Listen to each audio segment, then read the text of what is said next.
Blessed and happy Tuesday to all of you, my dear friends, my dear brothers and sisters, my dear good people of God, faithful followers of the Daily Gospel Reflection with Father Jack, my dear kababayans. Today is December 24, 2024, and one more day before Christmas Day. We are now on the ninth day of our Simbang Gabi, and our Gospel for today is from the beautiful and the wonderful account of the Gospel of Luke, chapter 1, verses 67 to 79. Our gospel for today, by the way, it speaks about the Canticle of Zechariah. The Canticle of Zechariah, this is a prayer that the church asks us ordained ministers and also lay faithful to pray every morning in our liturgy of the hour. What's the Canticle of Zechariah is all about, and what lessons we can learn from our gospel for today. Zechariah, or the name Zechariah, means God remembers. God fulfills His promise. When God makes a promise, He will do it because God has no dementia or no Alzheimer's issue. And Zechariah is a proof that God will remove or rescue us from the experience of shame. He was childless, but his wife Elizabeth conceived a son, gave birth to a baby boy named John, meaning to say, God is gracious. And the Canticle of Zechariah is prayed by the church every morning because it is a prayer that entails hope.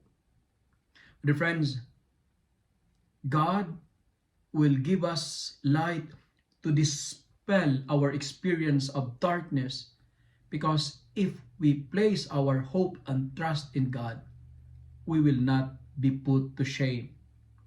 We will not be disappointed. But dear friends, continue to hope even in a hopeless situation because there is a God who fulfills His promise. It might be delayed, but it will surely come because the timing is not for us to know because our job is to pray, to trust, and to hope God. And second, our first reading is a response of David to the graciousness of God to him. He was going to build an impressive dwelling place for God. And in return, God established David's house.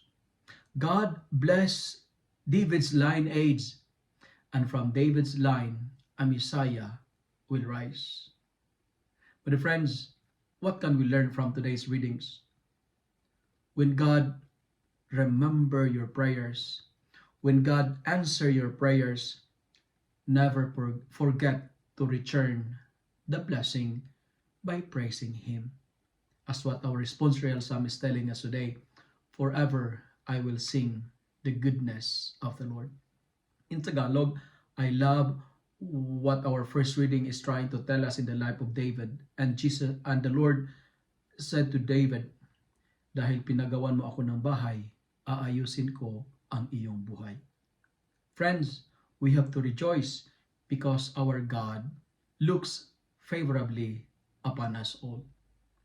The Benedictus, or the Canticle of Zechariah, is a prayer of blessing as well.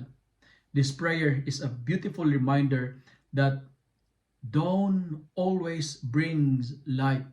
We always have to hope because the sun will always shine and rise. My friends, the Lord has come to redeem us. So forever we will sing the goodness of the Lord. And finally, we are challenged today to recognize how blessed we are. My dear followers, my dear friends, my dear brothers and sisters, realize how blessed you are. You are blessed beyond measure. And every single day is a day you should treasure because every day is a great blessing from our Almighty God.